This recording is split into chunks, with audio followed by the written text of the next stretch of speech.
সংসদে আমরা তখন শুনতাম যে হজরত মাওলানা মানে শেখ হাসিনাকে আমার একটা উক্তি দেওয়া হইতো যে প্রতিনিধি হলো আমাদের কথা শুনবে, আমরা যেটা চাই সেটা হলো সংসদে উপস্থাপন করবে। সিস্টেমটাই চেঞ্জ হয়ে যাচ্ছে, এখানে ভোট চুরির কোনো সিস্টেমই না। আর আমাদের দরকার হচ্ছে কর্মসংস্থান এবং আমাদের একটা সুস্থ জীবনযাপন দরকার।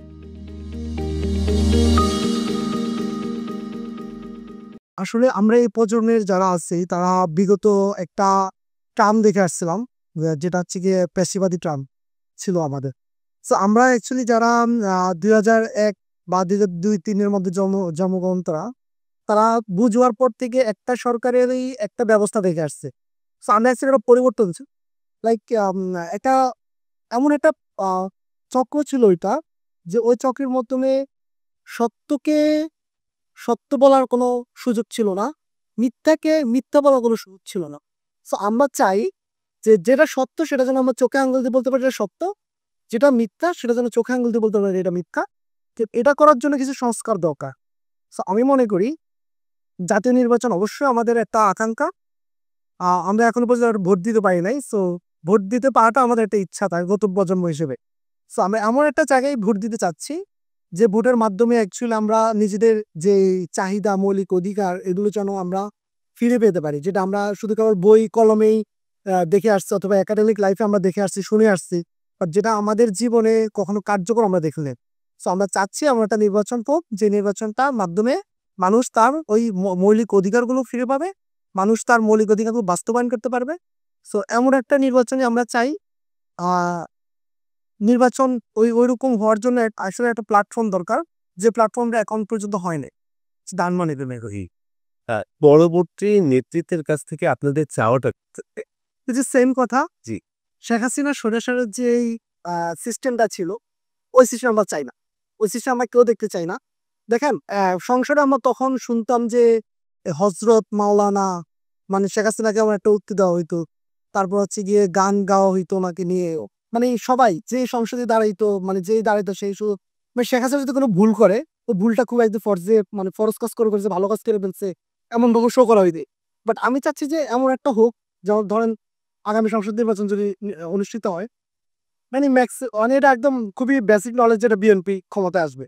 সো ওনাদের থেকে একটা আশা থাকবে আমার, যে ধরেন কেউ যদি ভুল করে, দলের কেউ যদি ভুল করে, সে বলতে হবে যে ভাই আপনি একটা ভুল করতেছে, হ্যাঁ যে আপনি তো ভুল করতেছেন। আমরা আন্দির ব্রহ্ম পার্থক্য দেখতাম 13 সাল 12 সালের দিকে উনি যেভাবে সংসদ মাতিয়ে রাখতেন, ওনার ওই কথাগুলো যেন এখনো থাকে, ওই টার্মস গুলো যেন এখনো উনি মানে উচ্চারণ করতে পারেন। তারপরে মানে বিএনপি যারা আগে বিরোধী দল হিসেবে ছিলেন সংসদে, ওনারা যেভাবে কথা বলতেন, দেশটি যেভাবে চিন্তা ভাবনা করতেন, ঠিক সেম ওয়েতে যেন এখনো করে, এতটুকুই চাওয়া। হলো ভাই, আমি শেষে একটা কোশ্চেন করতে চাই যে সংসদীয় প্রকৃতিতেই কি কোনো পরিবর্তন আপনাদের আশা আছে কিনা, অথবা পরবর্তী বাংলাদেশকে আপনি আপনার চোখে কিভাবে দেখছেন? দুইটা কোশ্চেন একসাথে করলাম। আচ্ছা দেখেন, আমরা অ্যাকচুয়ালি যে আমি একটা কথা বারবার বলতে চাচ্ছি যে আমরা যে 17 বছর যে স্বৈরশাসনের যে ব্যবস্থাটা দেখে আসছে এটা একদমই ভালো না জি। For our generation. জি। So if we find some problematic issues, so আমরা চাচ্ছি যে অ্যাকচুয়ালি এগুলো চেঞ্জ হচ্ছে, যেগুলো হচ্ছে কি আমাদের মৌলিক অধিকারের হস্তক্ষেপের মধ্যে পড়ে, মানে যেগুলো আমরা নিজেরা একজন দেশের নাগরিক হিসেবে যেগুলো বুঝে পাচ্ছি না, যেগুলো প্রত্যাশার জায়গা থেকে যেগুলো পাচ্ছি না, ওগুলো ফিরে আসুক। এই ফিরে আসার জন্য যা যা করার দরকার, যে যে সংস্কার করা দরকার তা তো অবশ্যই করতে হবে।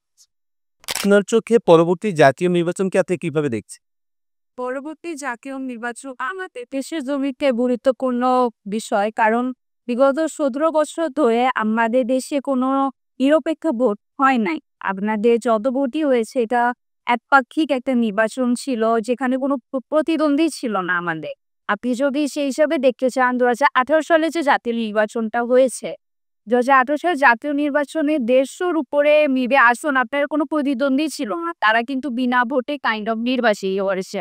তো এরপর যে নির্বাচনটা হবে সেটা খুবই গুরুত্বপূর্ণ একটা ভূমিকা পালন সে, কারণ 17 বছর পর একটা আদর্শ নির্বাচন আমরা আশা করছি। জি, এবং পরবর্তী নেতৃত্বের কাছ থেকে আপনাদের চাওয়াটা কি থাকবে? পরবর্তী নেতৃত্বের কাছ থেকে জুলাই পরবর্তী বিষয়ে আমাদের তো আশা অনেক বেশি, যে দেশ একটা আদর্শ রাষ্ট্রে পরিণত হতে তারা একটা সবার উপরে আসলে কি তারা যেন নৈতিকতা, তাদের যে আদর্শটা যেন ধরে রাখতে পারে। সবার উপরে যেন দেশ এটা যেন মানে তারা ফলো করে। আসলে আমরা যারা এই প্রজন্ম আছি আমরা আসলে এখন পর্যন্ত কখনো সুষ্ঠু এবং নিরপেক্ষ কোনো ভোট দেওয়ার সুযোগ আমাদের হয়নি। তো সেই দৃষ্টিপ্রেক্ষিতে যদি আপনি দেখেন যে আগামী নির্বাচনে আমরা এরকম একটা যে নির্বাচন চাই যেখানে ভোটাররা মানে নির্দ্বিধায় যে ভোট দিতে পারবে এবং নির্বাচন কমিশন আসলে ওই লেভেল প্লেইং ফিল্ডটা জনগণকে দিবে যে যাতে তারা যে নিজেদের যে যোগ্য প্রার্থী মনে হয় সব দলমত নির্বিশেষে যে এই যোগ্য প্রার্থীকে নির্বাচিত করে সংসদে নিয়ে আসতে পারবে এই ধরনের সংসদীয় শুনে আসছি। জি, এবং আমি যদি বলি যে পরবর্তী বাংলাদেশকে আপনি কিভাবে দেখছেন?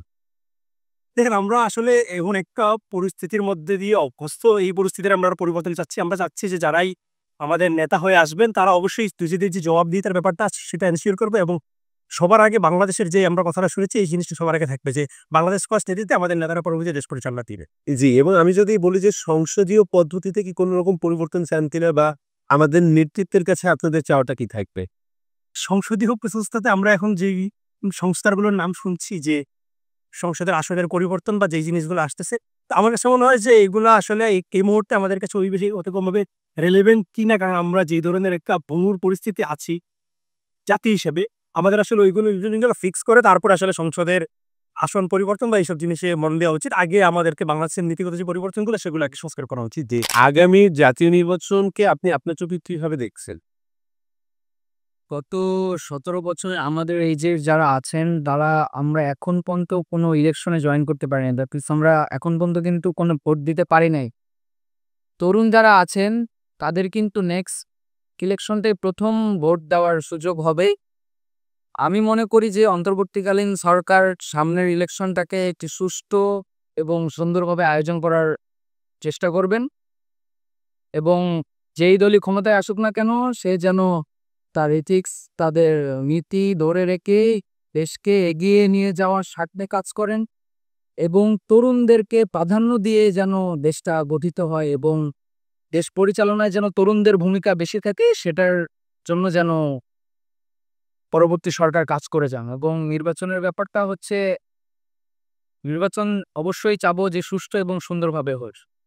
জি, পরবর্তী নেতৃত্বের কাছে আপনাদের চাওয়াটা কি থাকবে?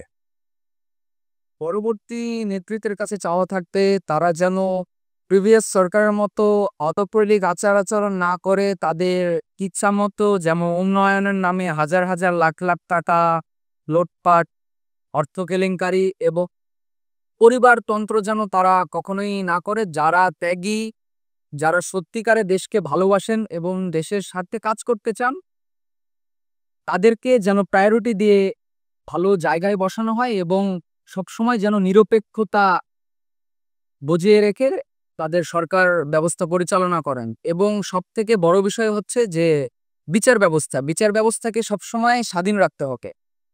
বিচার ব্যবস্থাকে স্বাধীন রেখে যেন পরবর্তী সরকার তাদের কার্যকলাপ এবং তাদের কর্মসূচি চালিয়ে যায় এবং প্রত্যেক ধরনের আলোচনা সমালোচনা করার জন্য যেন প্রত্যেকটা মানুষ মত করতে পারে। আমি বলতে চাচ্ছি যে বাক স্বাধীনতা, গণতন্ত্র মানেই বাক স্বাধীনতা। এখানে সমালোচনা, আলোচনা সবকিছুই যেন আমরা নির্ভয়ে এবং নির্দ্বিধায় করতে পারি। ধন্যবাদ। পরবর্তী জাতীয় নির্বাচন বর্তমানে বাংলাদেশ যেসব সমস্যা আমি চাই ওইসব সংস্কার আরো ভালোভাবে হওয়ার পর তারপর আমি নির্বাচন চাচ্ছি। নির্বাচন তো যখন ইচ্ছা তখন দেওয়া যায় না, আমাদের ইনফ্রাস্ট্রাকচারাল যে প্রবলেমগুলো আছে ওগুলা সমাধান না করে নির্বাচন না আমার কাছে কোনো মুখ্য ভূমিকা রাখে না।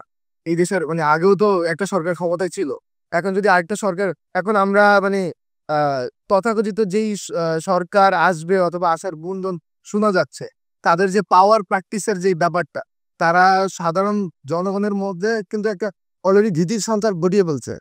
তাদের যেমন আমার এলাকা ভিত্তিক যেসব পলিটিক্যাল ইনভলভমেন্ট মানুষজন দেখা যায় ওইসব ইনভলভমেন্ট দেখে হয়তো মানুষজন নির্বাচন কি এত তাড়াতাড়ি হবে না বা হতে চাইবো না। মানুষজন চাবে যাতে তারা জনদরদি বেশি হয়, জনগণের জন্য কাজ করতে বেশি চায়। এই জন্য তাদের এটাকে এই মুভমেন্টটা তাদের থাকা লাগবে। এই মনোভাব যখন তারা নিজেদের মধ্যে গড়ে নিতে পারে তখনই আমি মনে করি যে আমাদেরকে নির্বাচনে অংশগ্রহণ করা উচিত। আচ্ছা, জি ধন্যবাদ। আমি পরবর্তী প্রশ্নে যাচ্ছি যে আপনার কাছে আপনি পরবর্তী নেতৃত্বের কাছে আপনি কি আশা করেন এটা? আমি পরবর্তী নেতৃত্বের কাছে আশা করি যে বাংলাদেশের যে শিক্ষা ব্যবস্থা হ্যাঁ, আমাদের শিক্ষা ব্যবস্থাটা না পরিবর্তন করলে একটা সরকার যদি উদ্যোগ নেয়, মানে শিক্ষা ব্যবস্থা তো ২-৩ দিনে পরিবর্তন হবে না। একটা সরকার যদি উদ্যোগ নেয় তখন প্রাইমারি লেভেল থেকে এই শিক্ষা ব্যবস্থাটা পরিবর্তন করে দেবে না। ২০-৩০ বছর পরে ওই শিক্ষার মানে প্রতিফলন আমরা পাবো। তার মানে কি ২০ বছর পরে একটা জাতি চেঞ্জ হয়ে যাইতেছে। একটা জাতির মনোভাব চেঞ্জ হয়ে যাইতেছে।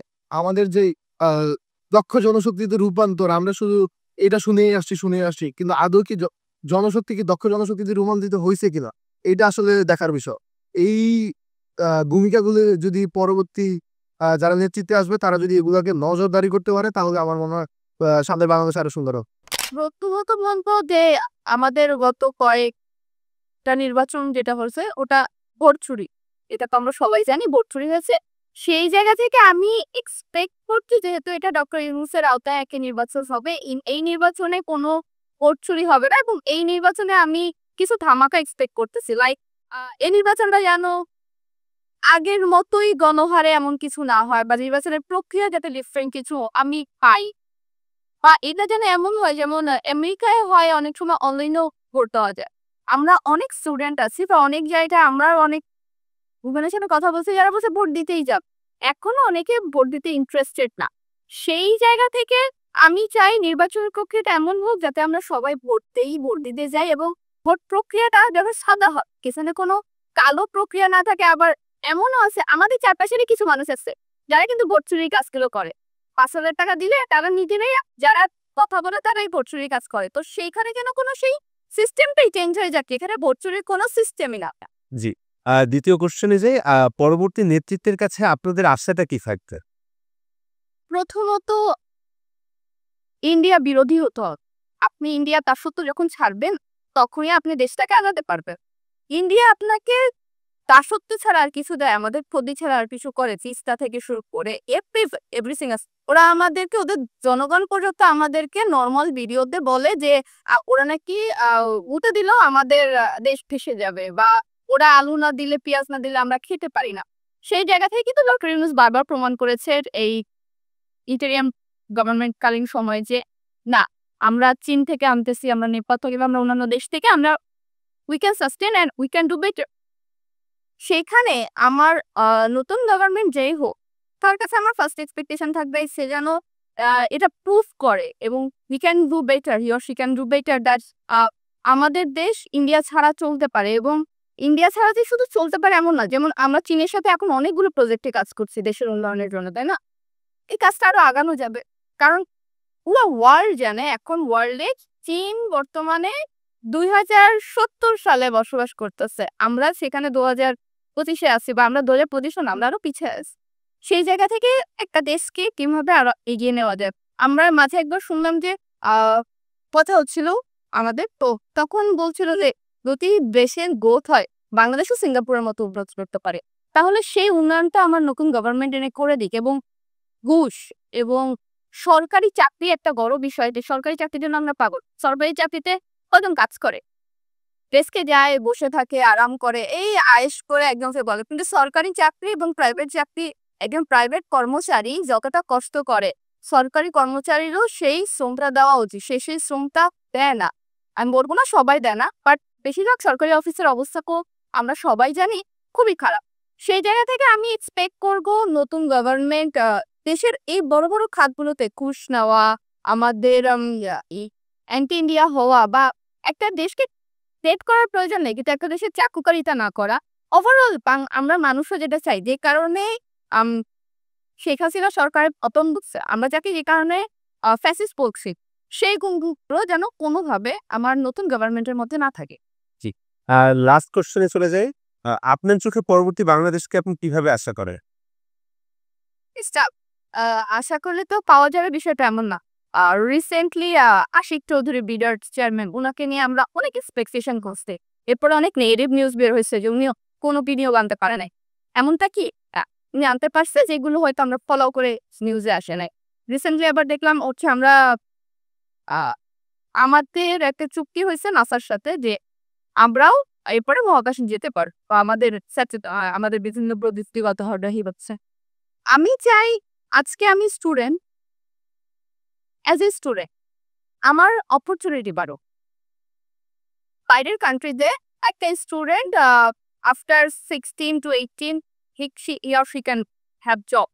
আমার এখানে গ্রাজুয়েশনের পরে স্টুডেন্টরা জব পায় না বলে তারা ফ্রাস্ট্রেটেড হয়ে রাস্তায় কোটার জন্য আন্দোলন করে। আজকে যদি জব থাকতো হোয়াটএভার, বাইরের দেশে ম্যাকডোনাল্ডসে জব করতেছে এবং এটাকে কেউ ছোট করে দেখে না, কারণ ওই এনভায়রনমেন্টটা ক্রিয়েট করা হয়েছে। বাইরের দেশে একটা ফ্যাকাল্টিও ম্যাকডোনাল্ডসে সার্ভ করে, স্টুডেন্টও সার্ভ করে, কোনো সমস্যা? কেউ ছোট করে দেখতেছে না। একদিনে এই মেন্টালিটি চেঞ্জ হবে না, বাট এই জব অপরচুনিটি গুলো পেয়েছো। এখন এই জব অপরচুনিটি তো শুধুমাত্র সরকার তৈরি করতে পারবে না, এটা স্টুডেন্টসরা উদ্যোক্তা হতে পারে, এখানে বিভিন্ন অর্গানাইজেশন আছে, এখানে সাধারণ মানুষ আছে, সবাই মিলে কিন্তু উদ্যোক্তা নিলেই উদ্যোক্তা হয়। যেমন আমার নর্থ সাউথে করি, আমরা স্টুডেন্টরা বাইরে পলিথিন করতেছি বা একটা কিছু ফেলতেছি, আমাদের নর্থ সাউথে এটা ফেলা হয় না, এতগুলো ডাস্টবিন যে আমরা সবাই সবসময় ডাস্টবিনেই ডাস্টটা ফেল। নর্থ সাউথ নোংরা হচ্ছে না এবং 24 আওয়ার্স ওখানে ক্লিনার ক্লিন করতেছে। তাহলে নর্থ সাউথের বাইরেই যেখানে অনেক কিছু ফেলা হচ্ছে, নর্থ সাউথে ফেলা হচ্ছে না কেন? পর্দা, মানুষগুলো তো সেম, মানুষগুলো কি ডিফারেন্ট? এখন সবাই বলে যে মানুষগুলো আমরা বাঙালি খারাপ। তুমি এমন সিস্টেম আনো যেই সিস্টেমে মানুষগুলো অত সুরক্ষিত। সো নর্থ সাউথে আইইউবিতে বা যে কোনো প্রাইভেট ইউনিভার্সিটির সিস্টেমগুলো, ভালো প্রাইভেট ইউনিভার্সিটির সিস্টেমগুলোর সিস্টেমই এমন নয়, যেখানে হচ্ছে ওখানে গেলে পোলাপান এমনিতেই হচ্ছে আর ময়লা ফেলে না বা অনেক কিছু শিখে। এই জিনিসটা তো আমি দেখতে চাই আসলে যে একদম নিরপেক্ষ নির্বাচন। আমরা প্রিভিয়াস সরকারের আমলে যেগুলা দেখছি, যে সরকার জোর করে বসেছিল এতদিন 17টা বছর, এটা দেখতে তো অবশ্যই চাই না। আর আমি আশা করব যে বাংলাদেশের মানুষও চাবে না যে একটা রিগ নির্বাচন হোক, যে যার ক্ষমতা আছে, যার জোর আছে, সে এসে বসে যাবে, এটা কোনোদিন দেখতে চাই না আমি। এটা আমার আশা যে বাংলাদেশের মানুষের এটা আশা করা হয়তো যে আর কোনোদিন সবসময় সুষ্ঠু নির্বাচন হবে, সবসময় নিরপেক্ষ নির্বাচন হবে, এটা আমরা আশা করতেছি। জি। আর আমি যদি জিজ্ঞাসা করি যে আপনি পরবর্তী সময়ে বাংলাদেশের নেতৃত্বের কাছে আপনাদের চাওয়াটা কি থাকবে? পরবর্তী নেতৃত্বের কাছে চাওয়াটা থাকবে যে দেখেন, বাংলাদেশের এখন জনসংখ্যার ম্যাক্সিমাম মানুষই তরুণ প্রজন্মের মানুষ। তো আমাদের আসলে কি দরকার? আমাদের দরকার হচ্ছে কর্মসংস্থান এবং আমাদের একটা সুস্থ জীবনযাপন দরকার। কিন্তু এখন বর্তমানে বাংলাদেশে কর্মসংস্থানের প্রচুর অভাব দেখা দিচ্ছে। যে আমাদের পীরের সরকার যে দেখা গেছে ইনফ্রাস্ট্রাকচার বানাইছে অনেক, বাট আনএমপ্লয়মেন্ট কমানোর জন্য কর্মসংস্থানের ব্যবস্থা করে নাই। তো আমার চাওয়াটাই থাকবে যে কর্মসংস্থানের ব্যবস্থা হোক, জি। সুষ্ঠুভাবে সবাই জীবনযাপন করুক, আর হচ্ছে হ্যাঁ, সবাই ভালো থাকুক। আর লাস্ট কোশ্চেন, যে পরবর্তী সময়ে সংসদীয় যে পদ্ধতিটা আমরা জানি, এখানে কি আপনারা কোনরূপ চেঞ্জ দেখতে চাচ্ছেন কিনা? চেঞ্জ বলতে গেলে কি, আমি চাই যে আসলে সংসদের ভিতরে বিপক্ষ দলও থাক। ঠিক আছে, যে সরকার গঠন করছে তার বিপক্ষ দল থাকুক। তো সেই ক্ষেত্রে হবে কি, এর বিপক্ষ দল যদি সরকারের প্রত্যেকটা ডিসিশন ক্রিটিসাইজ করে, আমাদের ডিসিশন গুলো আরো বেটার হবে আমার মতে। জি। তো সেক্ষেত্রে দেশের ভালো হবে, এটাই চাই। আসলে আমি যেটা সবসময় মনে করে আসছি যে আমরা কিন্তু কোনো সময় আমাদের নিজেদের পছন্দের প্রতিনিধি দেখতে পাই না। প্রত্যেকটা এলাকায় দেখা যায় যে মানে উত্তরাধিকার সূত্রে একটা বা একটা নেতা আসতেছে, কিন্তু আমরা আসলে এরকম নেতা পাচ্ছি না যে নেতাগুলো আসলে আমাদের মনের কথা শুনবে অথবা আমরা কি চাচ্ছি সেটা তারা ভাববে।